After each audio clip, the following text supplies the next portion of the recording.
হ্যাঁ, তাহলে আমাদের আজকের মতো রেডি প্রোনাউনের ক্লাস এখানে শেষ। প্রোনাউনের পরবর্তী ক্লাস আমরা আমাদের সামনে পরবর্তী নিয়ে আসবো।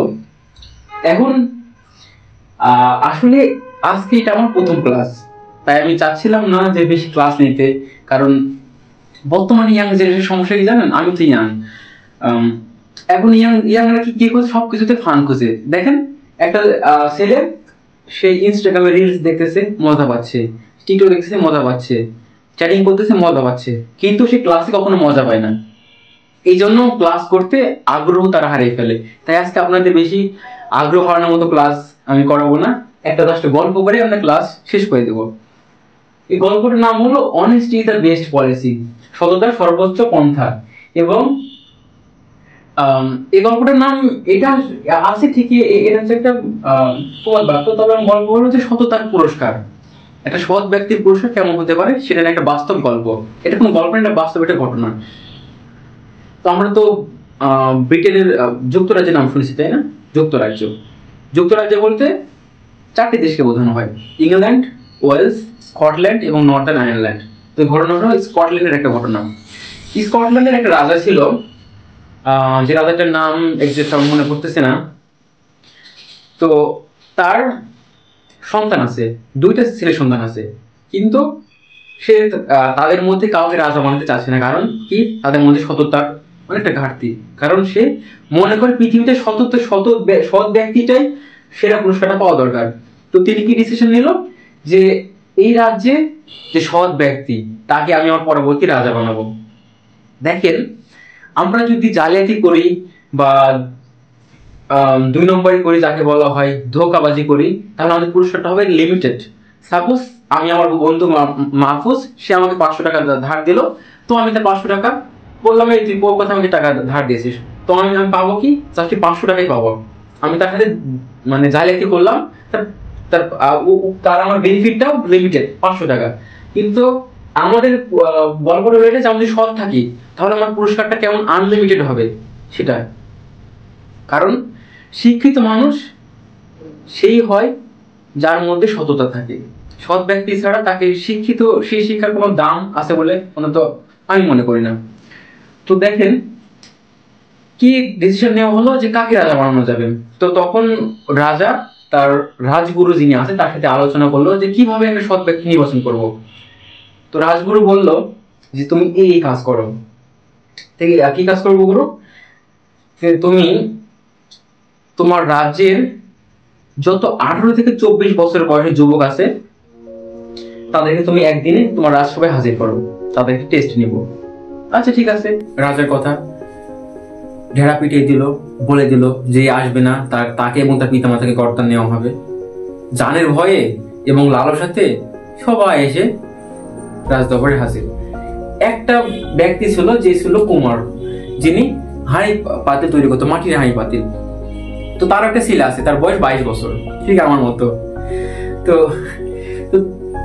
সে বলতেছে, আব্বু আমি যে কি করব, আমি তো কুমারের ছেলে, আমার তো স্থান রাজা হওয়া না। বলতেছে, আব্বু তুমি না যাও তাহলে আমাদের গর্দান যাবে, তো তুমি কি চাও তোমার জন্য তোমার পিতামাতা গর্দান যাক? তো ছেলেটা ভয়ে ভয়ে জাস্ট স্তব্ধ ভাবে রাজদরবারে হাজির হলো। এখন হাজির হওয়ার পরে তাদের যে দেখতেছে সেখানে অনেক ব্যক্তি হাজির হয়েছে। তো সবাইকে হাজির করে তাদের টেস্ট নেওয়া হবে। কিভাবে? সবাইকে একটি গাছের বীজ দেওয়া হলো।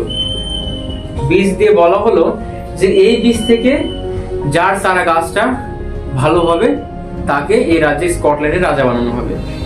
তো তারা কি করলো? বীজগুলো নিয়ে চলে গেল। সময় দেওয়া হলো, তোমাদের বীজ এর চারা গাছ জমা দেওয়ার সময় হলো 1 মাস ব্যাপী। 1 মাস পরে তোমাদের চারা গাছটা জমা দিবে। তো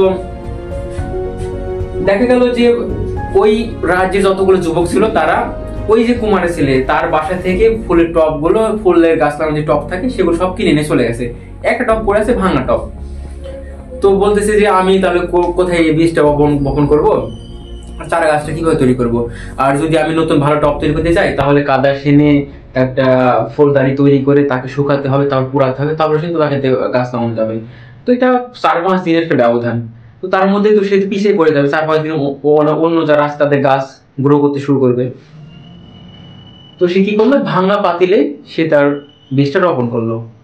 এবং 1 দিন 2 দিন 3 দিন 1 সপ্তাহ 1 মাস হয়ে গেল, সে আশাতে আছে কবে চারা গাছ বের হবে।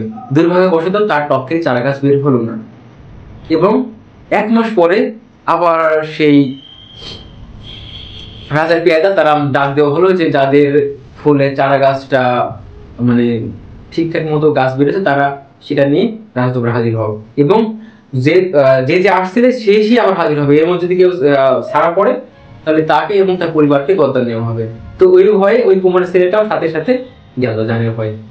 এখন রাজা এবং তার গুরু যে দেখতেছে হ্যাঁ এখানে অনেকগুলো ছেলে পেলে আসছে চারা গাছ নিয়ে। তো কি হচ্ছে, সবার চারা গাছে সুন্দর সুন্দর গাছ, ওই কুমারের ছেলের চারা গাছে কোনো গাছ নেই। তো রাজা বললো যে প্রহরী দেখো তো এখানে কোনো ছেলে আছে যে যার চারা গাছে কোনো গাছ বের হয়নি, তাকে এখানে এসে তার গদ্দান নেওয়া হবে। তখন ও তো আরো ভয় পেয়ে গেল এবং রাজপ্রহরী তাকে ছেলেটাকে ধরে নিয়ে আসলো এবং সে রাজার সিংহাসনের পাশে তাকে দাঁড় করানো হলো এবং রাজা সিংহাসন থেকে উঠে ছেলেটাকে সিংহাসনে বসিয়ে দিল। সবাই তো অবাক, বলতেছে আমরা রাজার বিরুদ্ধে বিদ্রোহ ঘোষণা করব, রাজা বলেছে এক করলো আরেক। তখন রাজা বলতেছে যে শোনো, তোমাদের আমি কি বলেছিলাম, যেটা সৎ ব্যক্তিকে এই রাজ্যের রাজা বানাবো। তোমাদের প্রত্যেককে যাদেরকে এই বীজগুলো দেওয়া হয়েছিল সেই বীজটা ছিল সিদ্ধ করা বীজ, যে বীজে কখনো গাছ বের হওয়া সম্ভব নয়। তোমরা কি করেছো, রাজা হওয়ার লালসায় বীজ পরিবর্তন করেছো।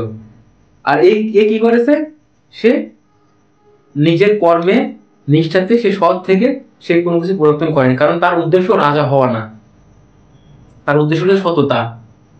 তাই তার কাছে আমি যদি আমার সিংহাসনটা দিই, সেই সিংহাসনটা সেভাবে সেফ থাকবে। তো দেখেন একটা কুমারের ছেলে, সে কখনো একবেলা ভাত পাইতো পরের বেলা ভাত পেতো না, কিন্তু একমাত্র সততা এটা গুণের জন্য সে রাজা হয়ে গেল। এটা কিন্তু বাস্তব ঘটনা ভাই।